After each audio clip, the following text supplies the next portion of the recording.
उनकी डांट से खुद को तराशना सीखा। भूषण ज्वेलर्स, अनमोल रिश्तों के लिए।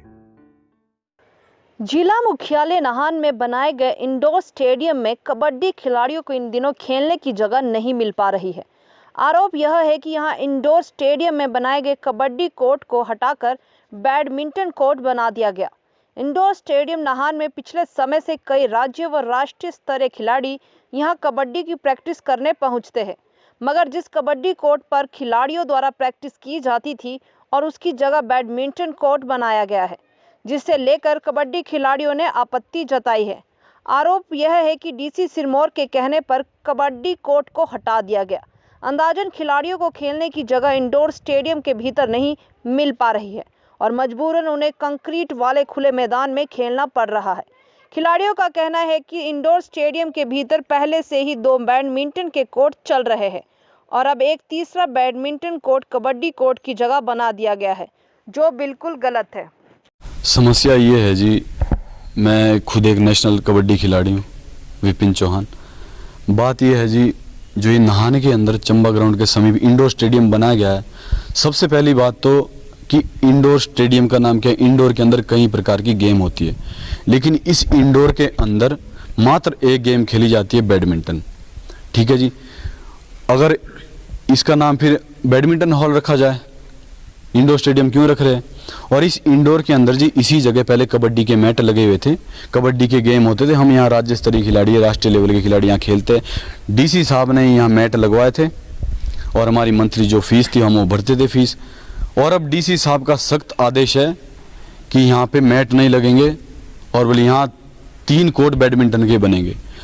यहाँ पे हिमाचल प्रदेश में जितने भी इंडोर स्टेडियम है, या शिमला का मान लो, अब राजधानी का हमारा इंडोर स्टेडियम है, उसके अंदर भी जी 2 ही कोर्ट आपको बैडमिंटन के मिलेंगे। धर्मशाला के इंडोर स्टेडियम में भी 2 ही कोर्ट बैडमिंटन के मिलेंगे, लेकिन यहाँ पे तीसरा कोर्ट बैडमिंटन का बनाया गया है, जो बिल्कुल गलत है। और क्योंकि एक खेल मैदान में भी परिवारवाद चला हुआ है, ये कतई कबड्डी खिलाड़ी बर्दाश्त नहीं करेगा। परिवारवाद हम बिल्कुल सहन नहीं करेंगे। ठीक है जी, और मैं आपके चैनल के माध्यम से बताना चाहूँगा, इसी जगह पे मेरी डीसी महोदय से 20 मिनट बात हुई। डीसी महोदय जी क्या कहते हैं कि आप जब खेलने आओ मैट बिछा दो और जब आपका खेल ख़त्म हो जाए तो मैट उठा दो। मैंने डीसी महोदय जी को बोला कि मैट बिछाने के लिए कम से कम 1 घंटा 10 मिनट या 1 घंटा 20 मिनट लगता है और उठाने के लिए आधा घंटा लगता है। इसके अलावा भी हमें को वर्कआउट करना पड़ता है, पहले फिजिकल वर्कआउट करना पड़ता है, उसके बावजूद हम। और ये कबड्डी एक गेम ऐसी है जिसमें इंजरी के ज़्यादा चांस रहते हैं। और डीसी साहब को क्या मालूम नहीं, हम 20 दिन से 1 महीने से यहाँ बाहर मिट्टी खुले ग्राउंड में खेल रहे हैं। इस ग्राउंड में इतने सारे पत्थर है, हमारे हर खिलाड़ी को रोज़ इंजरी आती है। मैं आपको बता दूं, यहाँ एक खिलाड़ी ऐसे इसके चेस्ट प्रेस हो गई थी, एक्सरे तक दिखा दूंगा मैं आपको, है ना जी। अब अगर कोई किसी को खिलाड़ी को कुछ हो जाता तो इसके जिम्मेदार कौन? प्रशासन है। हम चाहते हैं डीसी महोदय जी, आप हमारे को इसी जगह पे हम खेलेंगे। ये इंडोर स्टेडियम इतनी रकम से बनाया गया है तो इसमें कबड्डी का कोर्ट परमानेंट हो, ना कोई उठाने की बात हो कि शाम को जब खेले तब उठाओ, जब नहीं खेले तो इसको बिछाओ। ये बिल्कुल बर्दाश्त नहीं होगा। हमें अपना कोर्ट, जो पहले कबड्डी का जो मैट यहाँ पे बिछाया हुआ था, हमें वो मैट परमानेंट चाहिए। और वो बोलते हैं कि सुबह कम खिलाड़ी आते, हम कम खिलाड़ी नहीं आते, हम सुबह फिजिकल वर्कआउट करते हैं। कबड्डी खेल के लिए सबसे पहले अपना फिजिकल फिटनेस होना बहुत ज़रूरी है। तो मेरी ये मांग है कि डीसी महोदय अगर हमारी मांग नहीं सुनते तो मैं इस चैनल के माध्यम से बोलता हूँ, इसको उग्र लिया जाएगा। चाहे मुझे अपने स्पोर्ट्स मिनिस्टर से मिलना पड़े सेक्रेटरीट में, चाहे जाना पड़े दिल्ली केंद्रीय मंत्री अनुराग ठाकुर जी, हम मुलाकात करेंगे। और हम डीसी के खिलाफ जो ये परिवारवाद चलाओ, ये बिल्कुल बर्दाश्त नहीं होगा। ये हम परिवारवाद बर्दाश्त नहीं करेंगे, साफ तौर पे ये बात है। वहाँ क्या समस्या आ रही है?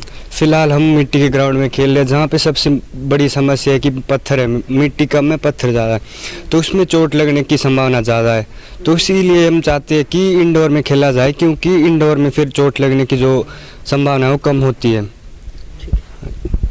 यार अब क्या मांग आप लोगों की प्रशासन? जी हमारी मांग इतनी है बस कि हमारा जो कबड्डी का मैट बेचते हैं ना, वो हमेशा के लिए बिछे रहे, इससे कोई छेड़छाड़ ना हो। बाकी जो बैडमिंटन वाले प्लेयर है वो अपने खेल खेलते रहे, हमने उनसे कुछ नहीं लेना है जी।